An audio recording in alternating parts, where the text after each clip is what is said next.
In the previous episode, I've talked about the Mortal Kombat characters such as Raiden, Nightwolf, and the like that appeared in the Defenders of the Realm animated series. Now, in the final part, I'm going to talk about the villains. First off, we'll start with Baraka, a nomadic mutant known as a Tarkatan. He has long extended blades that come out of his forearms and made his debut in Mortal Kombat 2. Let's see what he looks like.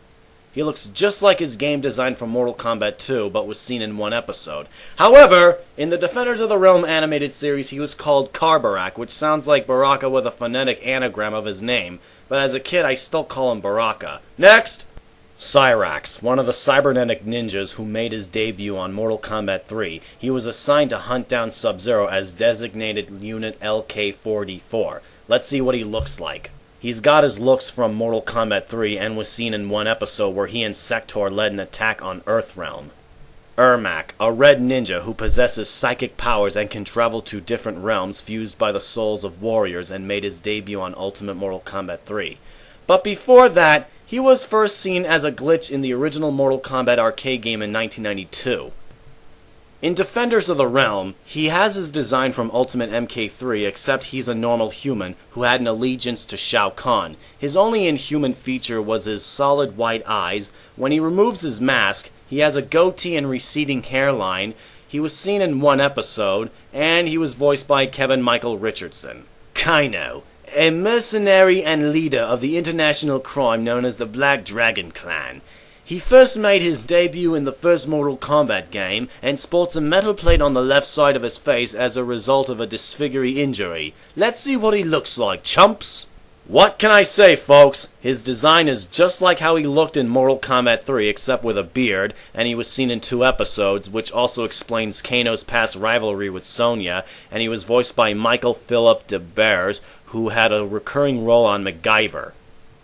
Motaro, a dragon centaurian who made his debut in Mortal Kombat 3 as a sub-boss. He is nearly 9 feet tall, has a pair of Capricorn-like horns, and has a long metallic dragon-like tail he can use as both an energy channeling point and a limb, plus leader of Shao Kahn's extermination squad. Let's see what he looks like. He's got the design from Mortal Kombat 3, and he was seen in 2 episodes. One where he and his Centaurian warriors were seen at a castle where Rain has Katana held hostage, and was later seen during the plot to overthrow Shao Kahn. Noob Saibot, the leader of the Brotherhood of Shadows, who made his debut in Mortal Kombat 2 as a secret character, and of course he is the original Sub-Zero. In the animated series Defenders of the Realm, he had a brief appearance in the first episode in a flashback where he was defeated when Liu Kang threw a bucket of water, causing the Elder Sub-Zero to freeze himself. Quan Chi, a powerful sorcerer and necromancer in the Netherrealm and a primary villain in the Mortal Kombat series. He is tall, has white skin, completely bald, wears a heavy green uniform with spike-studded black armor, and originally with a yin-yang emblem on it. However, he made his debut in Defenders of the Realm, which was aired a year before Mythology Sub-Zero came out, and he was seen in 1 episode, plus he was voiced by Nick Chinlund. Rain. He is half Videnian and half god, also a prince who was originally going to appear in Mortal Kombat 3, but didn't appear in Ultimate Mortal Kombat 3. He became a full-fledged character with his own history and moveset in his actual appearance in both console versions of Ultimate MK3 and Mortal Kombat Trilogy. And yes, he is named after the song sung by Prince. But you get the picture. Let's see what he looks like. He looks like how he looked in Ultimate Mortal Kombat 3 but with no mask, and he was seen in 1 episode where he was portrayed as Katana's ex-fiancée, who was thought to have been killed in battle against Shao Kahn thousands of years ago, and he was voiced by Rino Romano, who did the voice of Batman from the Batman animated series, Spider-Man from Spider-Man Unlimited, and also the English dub voice of Tuxedo Cameron from the popular anime Sailor Moon. Reptile, a human-like reptilian creature who made his debut in the first Mortal Kombat game and was playable in Mortal Kombat 2. Reptile is said to be physically hideous and repulsive, but he is renowned for his great stealth, impressive fighting skills, and unquestioning loyalty. Let's see what he looks like. He's got his game design from Ultimate Mortal Kombat 3, but he was never called Reptile. He was named Komodai, who was a replacement for Reptile. Sector, a red cyber ninja who made his debut in Mortal Kombat 3. He is evil and combines traits of both a stealthy ninja and a ruthless killing machine fit for modern warfare. Let's see what he looks like. What can I say, folks? Just like his design from MK3, and he had a brief appearance in the first episode. He also had one line of dialogue during his confrontation with Katana. Surrender, Princess Kitana. We are not only superior fighting machines, we outnumber you 20 to... In the fifth episode, he and Cyrax were seen during a brief flashback scene in which they were unmasked as humans. Except in the show, Cyrax was Asian and Sector was African American with long dreadlocks. Shang Tsung, a powerful, deadly sorcerer and a primary villain in the Mortal Kombat series. In the first game, he was seen as an old man and regained his youth in Mortal Kombat 2. He's also a shapeshifter and can steal people's souls. Let's see what he looks like. He's got his looks from Mortal Kombat 3 and was seen in several episodes, including Episode 9, where he was defeated by Liu Kang back in Outworld. That is until Shao Kahn's shadow priests found his bones and thus used their dark magic on them, bringing him to life.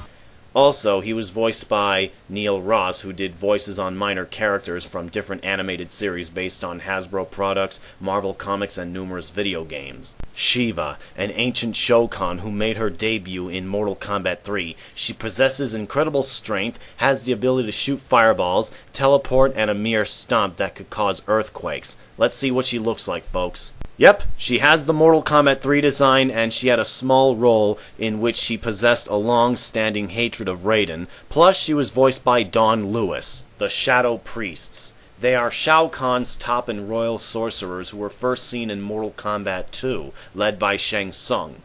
They were used in the plot to reincarnate Queen Sindel for the invasion plan of Mortal Kombat 3, and possibly help with the creation of Mileena. They appear as enemies in the Outworld levels in Shaolin Monks. Let's see what they look like. Well, they have the designs from Mortal Kombat 2, and they were seen in 2 episodes. One in which they used a formula to revive Shang Tsung, and in the last episode they also act as the defense force against Shao Kahn's foes during a failed insurrection by Princess Katana before they escape with Kahn from his ruined castle. Not to mention in episode 9, one of the Shadow Priests sounded like Splinter from Teenage Mutant Ninja Turtles. If you think I'm making that shit up, listen. Yes, Emperor. It is an ancient formula known only to the Shadow Priests. He sounds just like Splinter, doesn't he? I think that's what he sounds like, I don't know. Anyway, moving on to... Smoke, a ninja assassin who made his debut in Mortal Kombat 2 as an unplayable secret character and became a cyborg ninja in Mortal Kombat 3, not only as a playable character, but also a hidden character as well. Let's see what he looks like. Yes, folks, this is Smoke in his cyber ninja form in Defenders of the Realm. He's got his MK3 look, except he's colored gray instead of a shade of violet blue like in the Mortal Kombat 3 game. But he was seen in one episode, Old Friends Never Die. In that episode, he was briefly seen in human form in a flashback scene before becoming automated. In the end, Smoke's human soul was able to overpower his programming, and he stood to the vow of friendship between him and SubZero. Scorpion, a hell-spawn ninja specter who appears in every generation of Mortal Kombat. Like SubZero, he's also one of the most popular characters in the MK series. In life, Scorpion was the code name for a human ninja assassin and one of the Shirai Ryu clan's finest warriors in Japan, Hanzo Hasashi. But anyway, let's see what he looks like. Tell me, ladies and gentle YouTubers, is that Scorpion or not? Yes, it is. He's got the design just like in Ultimate Mortal Kombat 3, and he appeared in the second episode, Sting of the Scorpion, in which he led an invasion of undead warriors against Earthrealm. He defeated SubZero in combat, but was ultimately taken down by Liu Kang, plus he was voiced by Ed Boon, as always. I think. And finally, this brings us to Shao Kahn, the big boss himself, the head honcho, you name it! He made his debut in Mortal Kombat 2 as the boss, a role he also served in Mortal Kombat 3. He serves as the main antagonist of the series in many instances. Let's see what he looks like before I end this episode, folks. Yes! This is what he looks like in Defenders of the Realm. He has his design from MK2 and MK3, and was seen in several episodes as the main villain.